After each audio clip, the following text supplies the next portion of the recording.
오늘 우리에게 주신 하나님의 말씀은 창세기 32장 27절에서 28절까지입니다. 하나님의 말씀입니다. 그 사람이 그에게 이르되 내 이름이 무엇이냐? 그가 이르되 야곱이니이다. 그가 이르되 내 이름을 다시는 야곱이라 부를 것이 아니요 이스라엘이라 부를 것이니 이는 내가 하나님과 및 사람들과 겨루어 이겼음이니라. 아멘. 옆에 계신 분들과 인사 나누겠습니다. 은혜의 자리에 잘 오셨습니다. 하나님께서 은혜 주실 줄 믿습니다. 성지순례를 다녀오신 분들 이야기를 들어보면 성지순례 가면 꼭 들르는 곳이 있는데 광야를 꼭 간다 그럽니다. 광야에 가서 한번 둘러보고 오시는 분들도 있고 또 어떤 분들은 1박 2일 또 시간을 보내면서 오기도 하십니다. 살아보면 광야를 보고서 마음속에 큰 충격을 받는다 그럽니다. 아무것도 없어요. 아무것도 없어요. 예수님은 여기서 40일 동안 어떻게 금식하며 기도하셨을까? 이스라엘 백성들은 40년 동안 이 광야에서 어떻게 삶을 살았을까? 그런 생각이 듭니다. 가보면 광야라는 곳이 참 힘겹고 어려운 곳이다. 이 생각이 번뜩 든다 그럽니다.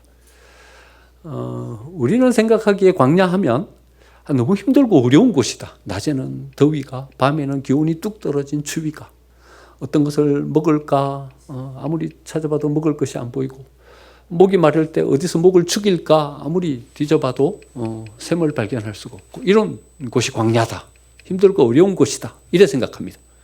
그런데 우리 생각과는 달리요, 이스라엘 백성들에게 광야 하면 힘겹고 어려운 곳이다. 이 생각이 들기보다는 어떤 생각이 드냐 하면 하나님의 말씀을 듣는 곳이다. 이 생각이 든다 그래요. 우리랑은 사뭇 다르죠. 우리는 어렵다, 힘들다. 이스라엘 백성들은요, 어떤 하나님의 말씀이 우리에게 주어지는가? 하나님이 또 어떤 말씀으로 우리를 찾아오시는가? 이 기대를 가지고 가는 것이 광야예요. 광야는요, 베미드바르, 이게 히브리어로 광야예요. 광야에서. 그런데 말씀은 뭐냐 하면요, 따바르가 말씀이에요. 그러니까 미드바르, 따바르 같은 어원이에요. 그러니까 이스라엘 백성들에게 있어서는 광야나 하나님의 말씀이나 동의어예요. 똑같아요. 그러니까 광야 하면 하나님께서 우리에게 뭔가 말씀을 주시겠네. 우리를 만나주시고 우리에게 뭔 특별히 하실 말씀이 있으시네. 이래 생각하고 간다는 거예요. 그래서 광야를 대하는 어떤 마음 자세나 생각이 사뭇 다른 어떤 그런 마음을 가지고 광야를 대하게 된다는 거죠. 성경을 쭉 바라보면 하나님 앞에 쓰임받았던 모든 사람들은 다 한결같이 광야를 경험합니다. 광야를 체험한 그 사람들이 하나님 앞에 쓰임받는 사람으로 서게 됐죠. 이스라엘은요, 공동체로 광야를 경험했어요. 출애굽하고 난 다음에 40년 동안 광야에서 삶을 삽니다. 그 공동체가 광야의 삶을 살면서 하나님께서 그 공동체에게 주시는 말씀을 그들이 받게 되는 거죠. 70년 동안 바벨론으로 포로로 끌려갑니다. 바벨론으로 포로로 끌려가서 그들이 70년 동안 하나님께서 그들에게 주시는 메시지를 받습니다. 우리 수요일 날 중간기 공부하면서 이 70년 동안 있었던 어마어마한 이야기들을 여기서 함께 묵상한 적이 있습니다. 메시아 대망사상 언제 생기냐 하면 이 광야 시간에 생깁니다. 회당 언제 생기냐 하면 이 광야 시간에 생깁니다. 오늘날 지금같이 예배하는 예배의 틀 언제 생기냐 하면 이 70년 광야 생활에서 시작됩니다. 40년 광야 생활은 모세오경을 통해 갖고 자세히 기록되어 있어서 우리가 볼 수 있지만 70년 광야 생활은 잘 못 보잖아요. 그런데 신약의 모든 틀이 어디에서 다 만들어지냐 하면 바벨론 70년 이 광야 생활에서 다 만들어집니다. 이 광야는요, 그냥 단지 어려운 게 아닌 거예요. 광야는요, 단지 고난의 시간이 아닌 거예요. 이거는요, 그냥 내려놔도 좋아요. 어려움을 겪으면요, 우리는 이것에 민감해가지고 여기로 확 우리의 관심이 쏠려요. 힘드네. 어렵네. 왜 이렇게 힘들고 어렵지? 여기로 우리의 관심이 다 쏠려요. 여러분, 왜 여기로 다 관심이 쏠리게 만들겠습니까? 진짜 주시려고 하는 이 하나님의 음성을 우리로 하여금 듣지 못하게 하기 위해서. 여러분, 세상 살면서 이런 어려움 한두 번씩은 다 경험하잖아요. 세상살이 쉽게 훌렁훌렁 지나갑니까?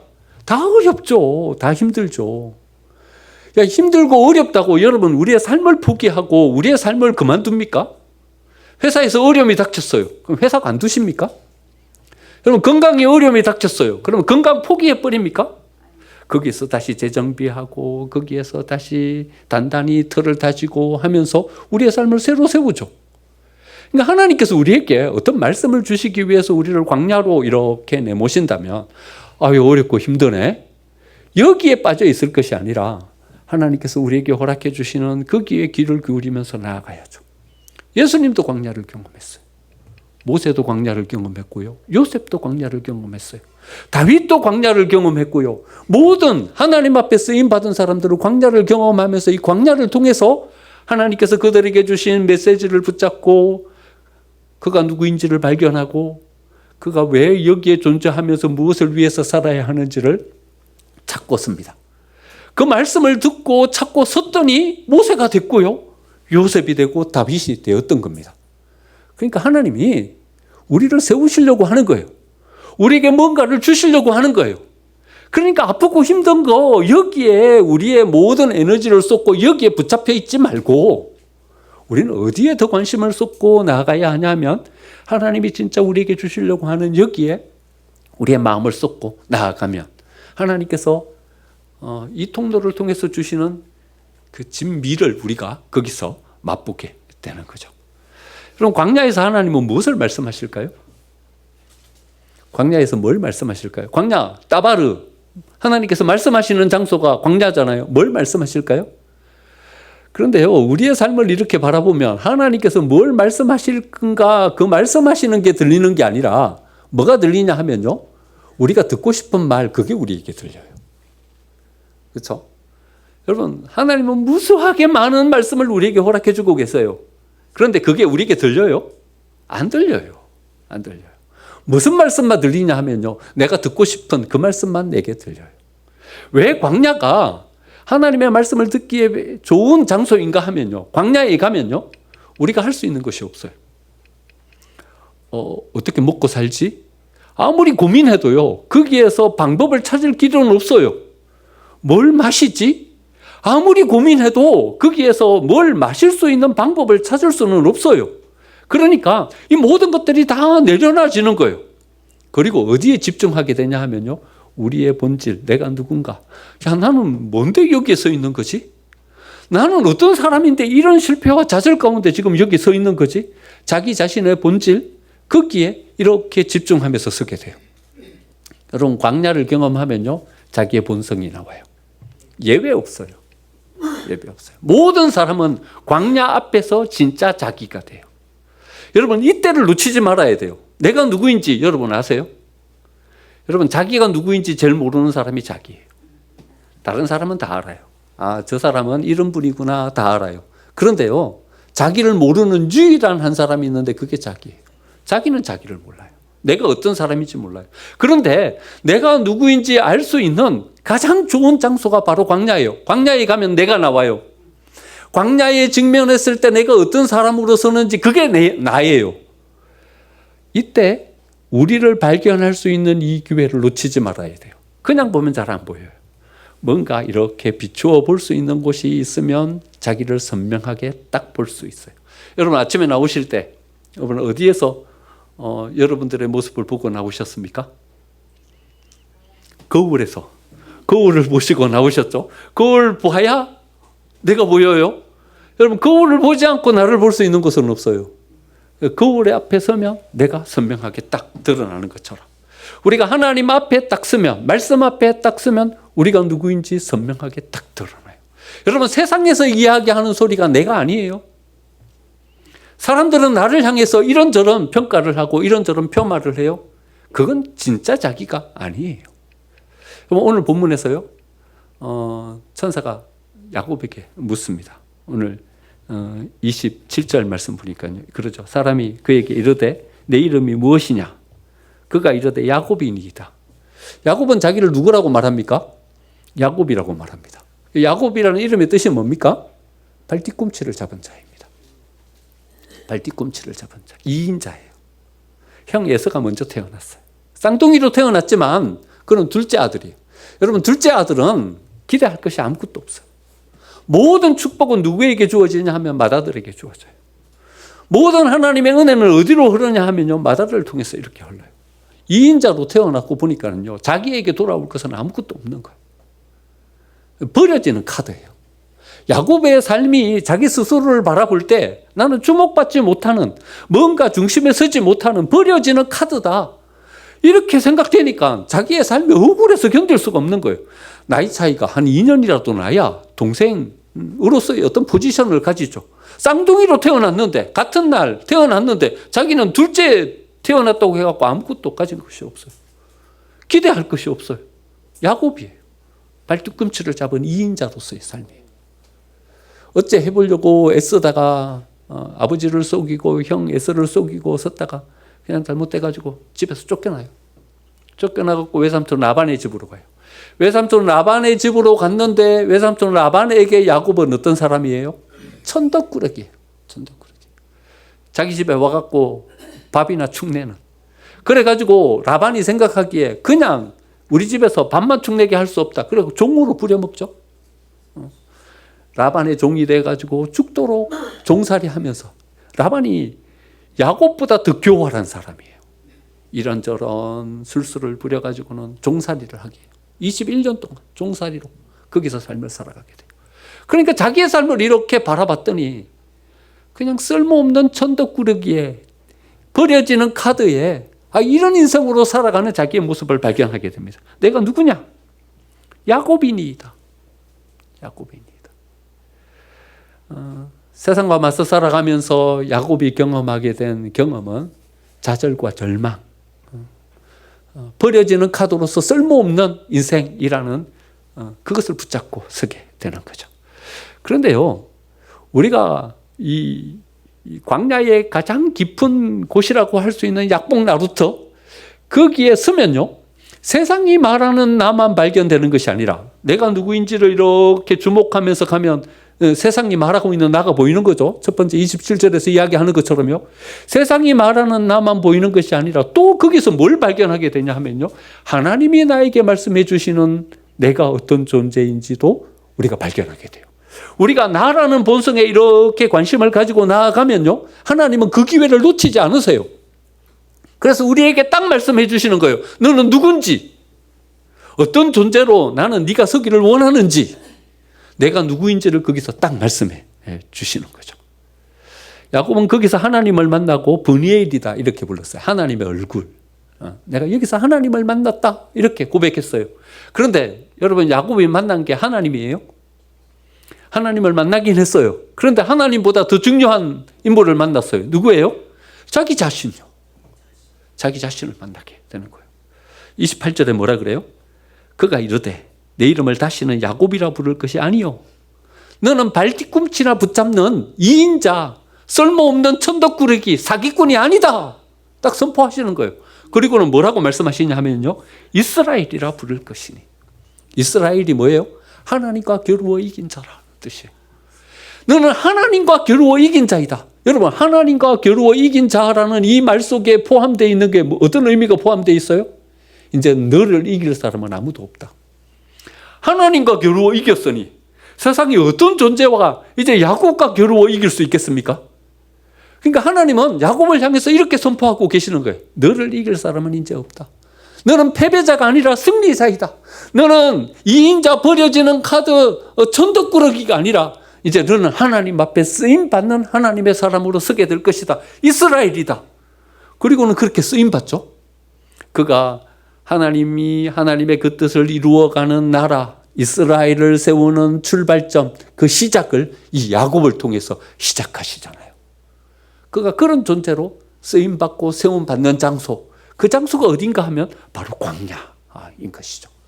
여러분, 우리가 광야, 거기서 발견해야 할 것이 바로 이것입니다. 하나님께서 우리를 어떤 존재로 세우시고 우리를 통해서 어떤 일을 이루려고 하시는지 우리가 그것을 발견해야 합니다. 그 광야가 주는 어려움 때문에 목말라 죽겠는데 어디 가서 샘을 찾지, 거기에만 우리의 모든 관심을 쏟아서는 안 되는 것입니다. 더워 죽겠네. 땀이 쩔쩔 나면서 어디 가서 그늘을 찾고 이 더위를 식히지. 너무 덥고 너무 춥네. 여기에만 우리의 모든 관심이 쏟겨져 있어서는 안 됩니다. 여러분, 하나님께서 우리에게 주시려고 하는 내가 누군지, 하나님은 우리를 통해서 뭘 이루려고 하시는지, 우리를 어떻게 세우려고 하시는지 그 존엄함을 되찾는 장소가 바로 이 광야인 것입니다. 세상은요, 우리를 향해서 이렇게 평가합니다. 사람들이 야곱을 향해서 너는 발뒤꿈치나 잡은 자이다. 나는 야곱인이다. 이렇게 고백했던 것처럼 세상은 우리를 향해서 그래 이야기를 하는 거죠. 너는 실패자라고. 너에게는 가능성이 없다고. 이제는 너는 안 된다고. 이래 이야기를 합니다. 우리는 세상이 우리를 향해서 평가하는 그 소리를 듣고 좌절하고 절망합니다. 그래 가만히 보니까 나는 실패자예요. 그래 가만히 보니까 내 속에 어떤 힘과 능력도 없어요. 내가 여기서 뭘 할 수 있겠나 싶어요. 조금 잡았던 어떤 꿈도 이제는 내려놔요. 이런 내가 허황된 이런 꿈이나 꾸고서 내가 뭘 할 수 있겠나 싶어요. 그래서 그 꿈도 내려놓는 거예요. 세상은 우리를 향해서 이래 말해요. 하지만 우리가 그 광야에서 하나님 앞에 서고 보면 하나님이 우리에게 이렇게 선포해 주시는 거죠. 너는 야곱이 아니다. 너는 이스라엘이다. 내가 너를 통해서 이런 섭리를 이룰 것이고 이런 계획을 이룰 것이다. 우리를 향해서 그래 선포하면서 서시는 거죠. 사탄은, 세상은 우리를 향해서 정죄하면서 나아옵니다. 너는 이런 죄를 지은 사람이지 않냐고. 이런 죄를 지은 네가 뭘 할 수 있냐고. 너는 죄인이라고. 이렇게 말합니다. 하지만 하나님 앞에 서면 하나님은 우리에게 말씀하십니다. 세상이 너를 향해서 뭐라 말하든지 너는 내 사랑하는 아들이다. 내 사랑하는 딸이다. 선포해 주시는 것입니다. 세상은 너를 향해서 죄인이라고 정죄하지만 내가 그 죄를 위해서 십자가에서 못 박혀서 피 흘렸다. 그 십자가 위에서 피 흘린 그 죄의 대가로 너의 모든 죄는 사함받았다. 너는 하나님 앞에 새롭게 세워진 하나님의 아들이고 딸이다. 선포해 주시는 거죠. 여러분, 우리가 광야에서 발견해야 할 것은 우리가 어떤 존재로 하나님 앞에 세워져 있는지 그걸 발견해야 합니다. 여러분, 우리가 우리를 모르고서 우리가 어떻게 삶을 살 수 있겠습니까? 우리가 어떤 존재인지 알지 못한 채로 우리가 이 세상 가운데서 어떤 존엄함을 가지고 어떤 존귀한 역사를 이루면서 서겠습니까? 세상은 끊임없이 우리를 향해서 비하하면서 폄하하면서 실패자라고 우리를 향해서 정죄하면서 나오는데, 우리가 그 광야에서 하나님이 우리를 어떤 존재로 세워주시는지 그것을 발견하고 설 때 비로소 우리는 하나님 앞에 쓰임받는 자로 세움받게 될 줄 믿습니다.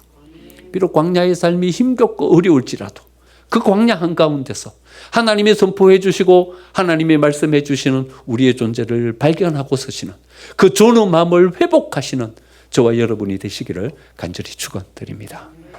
두 번째, 광야로 하나님께서 우리를 보내주시는 이유는요, 선긋기를 분명하게 하기 위해서 우리를 광야로 보내십니다. 그러면 선긋기를 잘해야 합니다. 선을 그어야 합니다. 선을 그어야 합니다. 그럼 다 똑같지 않습니다. 선을 그어야 합니다. 모든 사람들이 다 똑같지 않습니다. 선긋기를 해야 합니다. 모든 가치가 동일하지 않습니다. 선긋기를 해야 합니다. 무엇이 기준이고 무엇이 주변인지 선을 명확하게 그어야 합니다. 무엇이 진짜고 무엇이 가짜인지 선을 분명하게 딱 그어야 합니다. 하나님은 이스라엘 백성들을 애굽에서 이끌어내시고 난 다음에 시내산 앞에 그들을 세우셨습니다.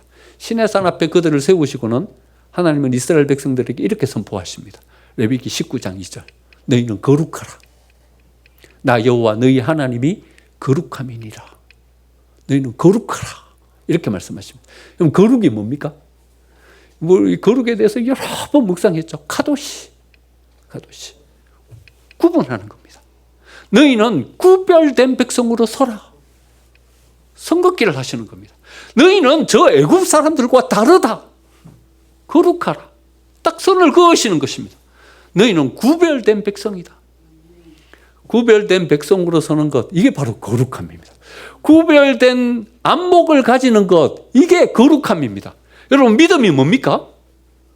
믿음은요, 거룩한 것과 거룩하지 않은 것을 구분할 줄 아는 안목을 가지는 거, 이게 믿음입니다. 우리가 뭘 붙잡고 서야 하는지, 어떤 기준으로 우리의 삶을 살아가야 하는지, 어떤 것을 우리의 기준으로 세우면 안 되는지, 그것을 구분할 줄 아는 안목, 이게 믿음이고 이게 거룩함입니다.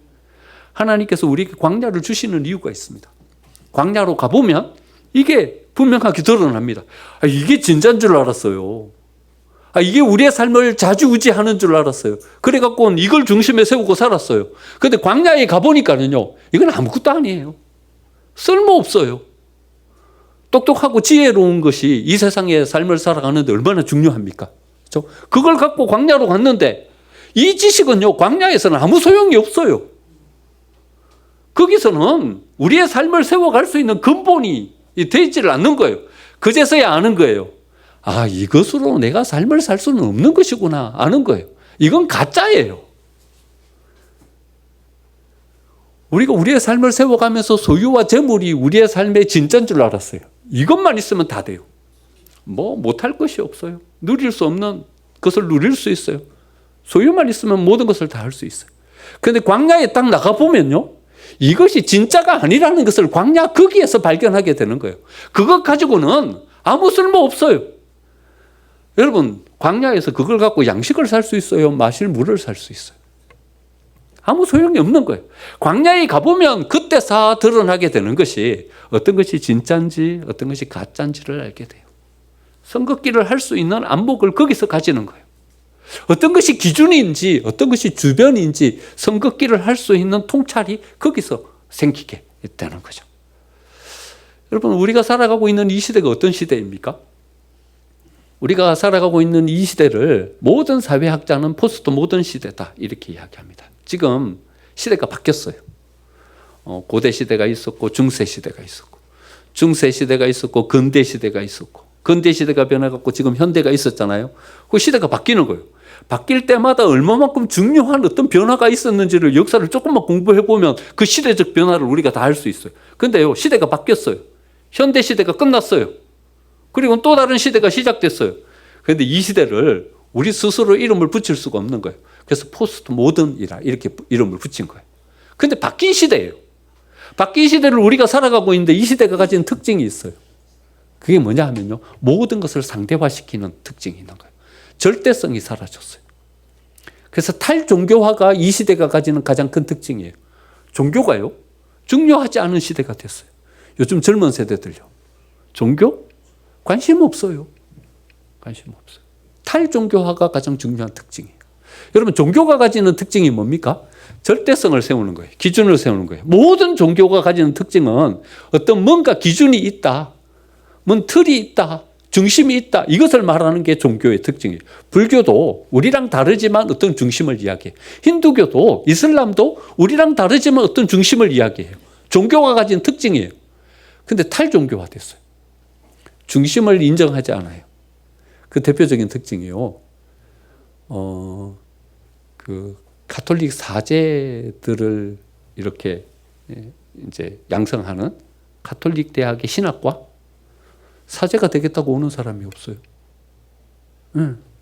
1년에 몇 명 안 모집이 돼요. 스님들이 이제 그 승가대학을 나오면 스님으로 쓰죠. 승가대학에 사람이 안 와요. 모집 정원에 턱도 없이 몇 명 안 와요. 몇 명 안 와요. 관심이 없어요. 신부 안 되려고 해요. 스님 안 되려고 해요. 제가 신학대학 들어갈 때만 해도요, 저희 경쟁률이 12대 1이었어요. 근데 요즘요, 2대 1도 안 돼요. 이제는 목사가 되려고 하지 않아요. 여러분, 교육전도사님들을 교회에 청빙하는 것이요, 모든 교회의 최고의 숙제예요. 교육전도사가 없어요.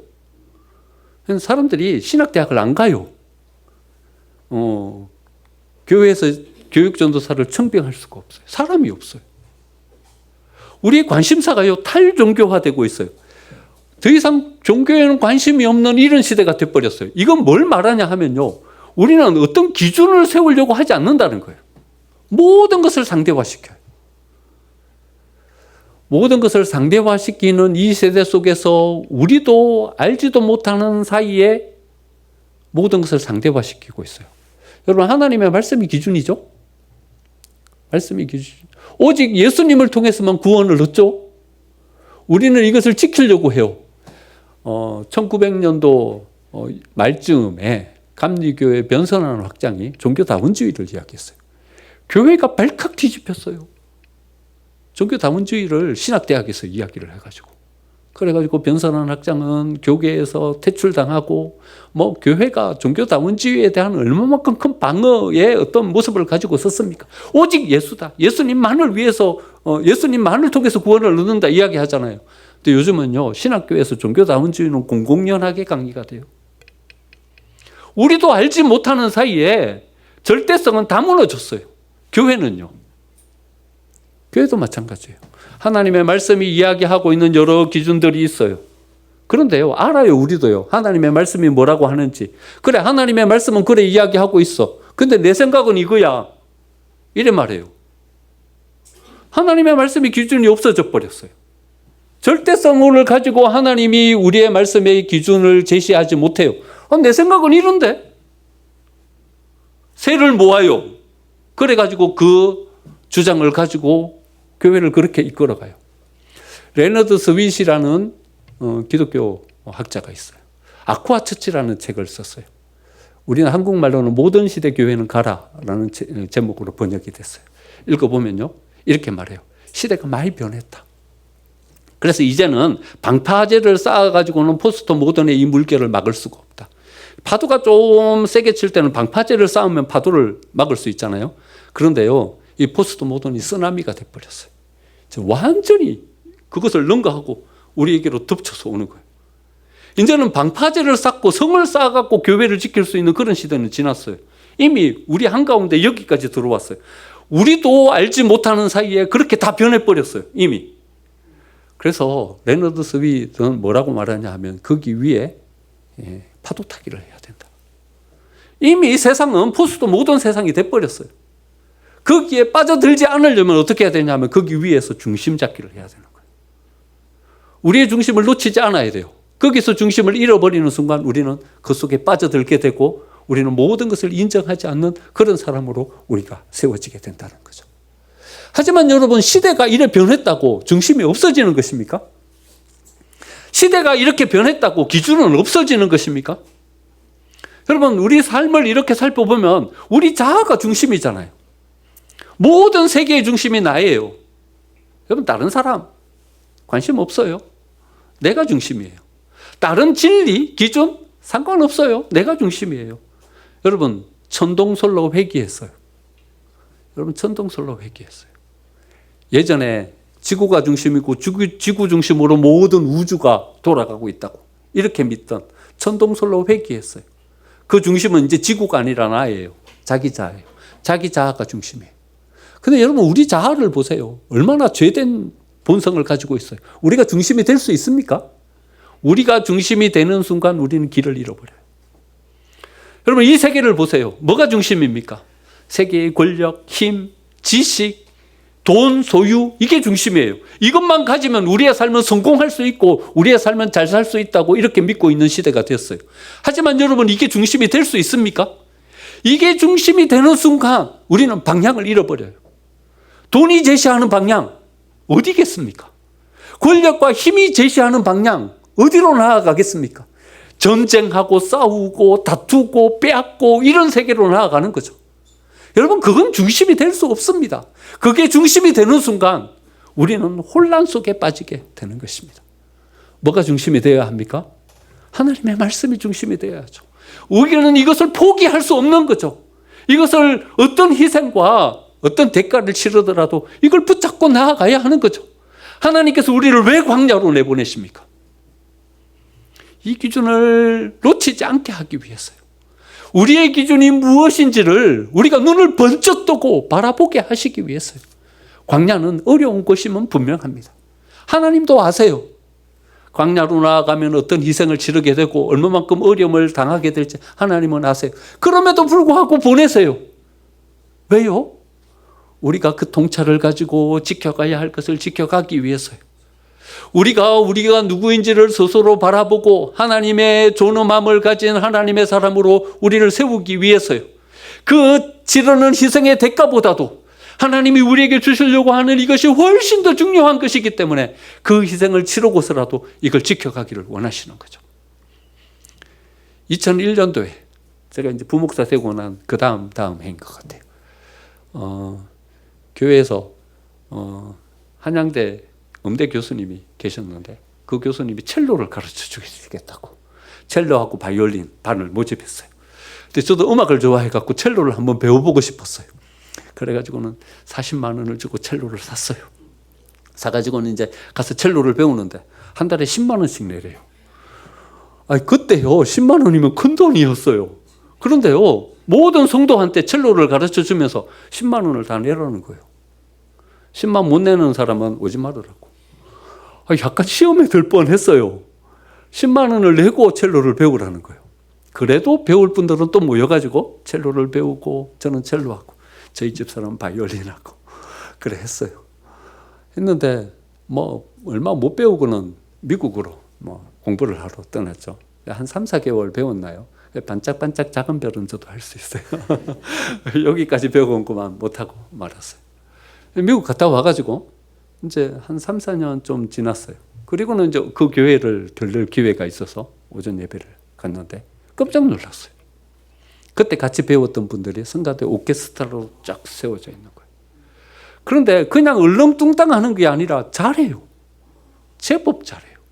뭐 바이올린은 바이올린대로, 첼로는 첼로대로 딱 써갖고 하는데 소리가요 그냥 아마추어 소리가 아니에요. 잘해요. 그때 알았어요. 왜 10만 원 내라고 하는지 알았어요. 네. 그럼 대가를 지불하면 그것이 내게 돼요. 대가를 지불하지 않으면요 1년 배워도 사실은 그 경지, 그 실력에는 못 이르러요. 우리는 우리의 삶을 살면서 누군가의 도움을 받고 우리의 삶을 살아요. 혼자는 못 살아요. 반드시 누군가의 도움이 있어야 돼요.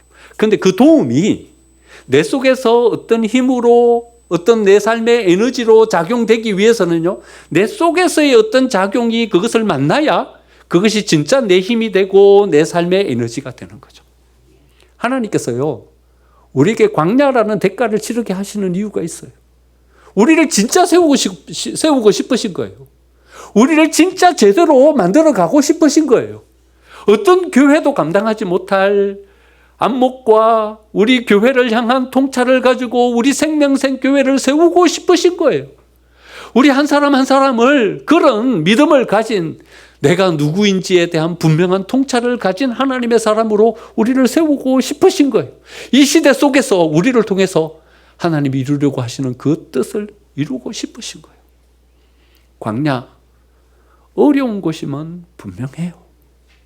하지만 하나님이 그럼에도 불구하고 우리로 하여금 광야를 지나게 하시는 것은 우리가 겪는 이 어려움보다 더 큰 하나님이 주시려고 하시는 우리의 본성을 향한 통찰과 하나님의 그 능력을 우리의 손에 붙잡고 우리를 세우시기 위함인 줄 믿습니다. 광야, 아픔, 고통, 거기에 빠져서 하나님께서 우리에게 주시려고 하는 진짜 진미를 놓치지 말고 하나님이 주시려고 하는 그것을 우리 손에 붙잡고 서서 사람들과 경쟁할 수 없는 독보적인 자리에 존엄함을 가지고 서는 우리 생명생교회가 되고 또 저와 여러분이 되시기를 간절히 축원드립니다. 아멘.